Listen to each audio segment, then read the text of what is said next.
अस्सलाम वालेकुम students of class 9। Topic है हमारा फ्यूचर सिंपल। फ्यूचर का मतलब क्या है? मुस्तकबिल। सबसे पहले हम स्ट्रक्चर को फॉलो करेंगे। Subject plus will shell plus verb first form plus object.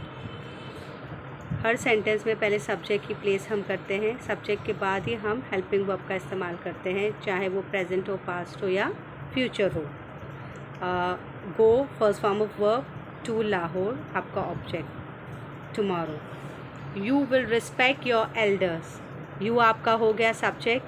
Again subject के बाद आपने विल का इस्तेमाल किया, जैसे कि आपके स्ट्रक्चर में लिखा हुआ है। इसके बाद respect your elders. He will not vote for us, he is subject. इसके बाद विल नॉट, ये आपका सेंटेंस नेगेटिव हो गया। जब भी हम नॉट का इस्तेमाल करते हैं सेंटेंस में तो वो नेगेटिव कहलाता है। Not vote for us. Who will print this box, ये एक सवालिया जुमला है, यानी interrogative sentence. Who will print this box. Now it's up to you कि आप वो उसको अफर्मेटिव में लिखते हो, नेगेटिव में लिखते हो या इंटरोगेटिव में लिखते हो। ये डिपेंड करता है कि सेंटेंस किस तरह का आप लिखते हो। ठीक है, नाउ दिस इज़ सिंपल। अब आ जाओ फ्यूचर कंटिन्यूस की तरफ। स्ट्रक्चर है subject plus will shall be plus verb first form plus ING plus object. Okay, the boys will be making a noise. The boys, अब ये आ गया आपका सब्जेक्ट विल। हमेशा याद रखो कि जब भी कंटिन्यूस का सेंटेंस होता है तो बी का इस्तेमाल मस्ट होता है। Okay, so the boys will be making, first form of verb है make, first form of verb के साथ आईएनजी। हमेशा फर्स्ट फॉर्म ऑफ वर्ब के साथ ही आईएनजी लगता है, मैंने प्रीवियसली भी आपको कहा है। So don't make mistakes. Making a noise. He will be depositing money in the bank. He subject will के बाद देखो ये हेल्पिंग वर्ब के बाद be का इस्तेमाल हुआ है। Depositing money in the bank. I will be joining the new club on Monday. I will be joining ing। इससे आपको अंदाज़ा, जब भी ing होगा आपको अंदाज़ा होना चाहिए कि ये कंटिन्यूस में ये सेंटेंस जा रहा है।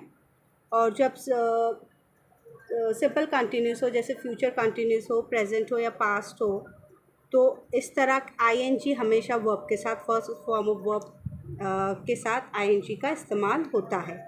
So I will be joining the new club on Monday. सबसे इम्पॉर्टेंट ही है कि आप हेल्पिंग वर्ब और वर्ब पर फोकस करते हो। एक सेंटेंस में आप ये चीज़ों पर फोकस करते हो, इसी से आपको अंदाज़ा होता है कि आपका सेंटेंस प्रेजेंट में है, पास्ट में या फ्यूचर में। ठीक है, विल से आपको यहाँ समझ में आता होगा कि ये फ्यूचर में जा रहा है। ठीक है ना, सेकंड फॉर्म ऑफ वर्ब से पास्ट में जा रहा है, फर्स्ट फॉर्म ऑफ वर्ब से प्रेजेंट में जाता है sentence. Next, she will not be coming tomorrow. She will not, again this sentence is in negative form. She will not be coming, coming come के साथ ING, so coming tomorrow. Next, future perfect. Perfect में ये होता है कि जो काम हो चुका। For example, first to follow the structure, subject plus will shall have plus verb third form plus object. अब they will have taken meals. Now they is the subject, will have taken meals.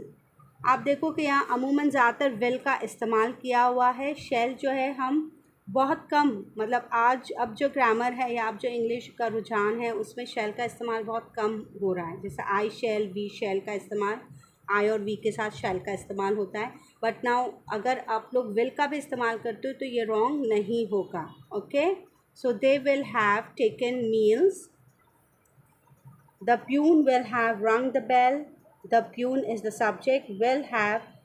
अब ये have, आपको पता है have और has जो है perfect के लिए इस्तेमाल होता है, प्रेजेंट परफेक्ट के लिए, और फ्यूचर के लिए हैव का ही इस्तेमाल होता है। फ्यूचर में हैज़ का इस्तेमाल नहीं होता, ये ध्यान में रखना। ठीक है, so the peon will have rung the bell. Now you can not write over here the peon will has rung the bell. No, you have to write will. Will के साथ हमेशा आप हैव का ही इस्तेमाल करोगे। Okay, if it is in perfect tense. Next, will the servant have posted the letter? Will the servant, अब ये सवालिया जुमला आ गया. ओके, अब यहाँ देखो, हमेशा सवालिया जुमला जब हम लिखते हैं तो हेल्पिंग वर्ब को पहले मेंशन करते हैं. जैसे कि अगर आप परफेक्ट में पास्ट परफेक्ट है तो हैड का इस्तेमाल पहले आपने कर दिया. ठीक है, इसी तरह अगर आप प्रेजेंट परफेक्ट की बात करते हैं, प्रेजेंट परफेक्ट अगर सेंटेंस है तो एज और आर का इस्तेमाल हम पहले करते हैं, उससे हम सेंटेंस की शुरुआत करते हैं. तो will the servant have posted the letter. Next, they will not have finished the game. They will, again this is the negative sentence. और ये देखो कि फिनिश ये कौन सी फॉर्म ऑफ वर्ब है, थर्ड फॉर्म ऑफ वर्ब का इस्तेमाल करते हैं. अब चाहे वो प्रेजेंट परफेक्ट हो, पास्ट परफेक्ट हो या फ्यूचर परफेक्ट हो, हम जो है थर्ड फॉर्म ऑफ वर्ब का इस्तेमाल करते हैं. परफेक्ट में हमेशा थर्ड फॉर्म ऑफ का वर्ब जो है वो इस्तेमाल होता है, ये ध्यान में रखना. Next, future perfect continuous. Subject plus will shall, have been plus verb first form ING plus since for plus object. Will the birds have been chirping since morning. अब ये है सवालिया जुमला जो कि विल का इस्तेमाल पहले हुआ. Will the birds have been. अब जब भी कंटिन्यूस परफेक्ट कंटिन्यूस होगा तो परफेक्ट कंटिन्यूस के साथ परफेक्ट के लिए हैव का इस्तेमाल करेंगे, कंटिन्यूस के साथ बीन चर्पिंग होगा. बीन मस्ट आएगा जब भी फ्यूचर परफेक्ट कंटिन्यूस होगा, आप बीन का ज़रूर इस्तेमाल करोगे. अगर आप बीन का इस्तेमाल नहीं करते तो यह have chirping, will the birds have chirping since morning, ये सेंटेंस आपका रॉन्ग हो जाएगा. Okay, so it will not have been raining for 3 hours. It will not, again this is the negative sentence. have के साथ been जिस तरह से structure में दिया गया है, have के साथ been लगा है, must या आपको have के साथ been लगाना है. अगर आपका सेंटेंस परफेक्ट कंटिन्यूस में, फ्यूचर परफेक्ट कंटिन्यूस में जाता है तो raining for 3 hours. ये फॉर इसीलिए दिया गया है यहाँ पर क्योंकि यहाँ पे ड्यूरेशन दी गई है 3 घंटों की, कि 3 घंटों से for 3 hours. It will not have been raining for 3 hours. तो यहाँ ड्यूरेशन जब मेंशन की जाती है तो वहाँ फॉर का इस्तेमाल होता है. और जैसे कि यहाँ है will the birds have been chirping since morning, यानी सुबह से.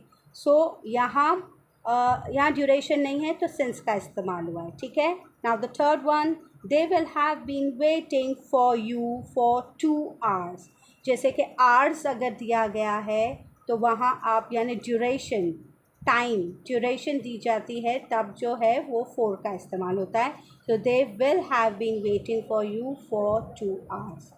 आई होप कि आप लोग ये समझ गए होंगे. इसके अलावा ये जितना कुछ मैंने एक्सप्लेन किया ये सारा प्रेजेंट, पास्ट और फ्यूचर, ये जितना मैंने एक्सप्लेनेशन दिया है सारे टॉपिक्स का, ये सब आप जो है अपनी क्लास वर्क जर्नल में ज़रूर मेंशन, ये लिख लेना, नोट डाउन कर लेना, सारा कॉपी कर लेना. ठीक है. और अगर कोई क्वेरी है तो आप अपने रिस्पेक्टिव टीचर से पूछ सकते हो, क्वेश्चनिंग कर सकते हो. Thank you.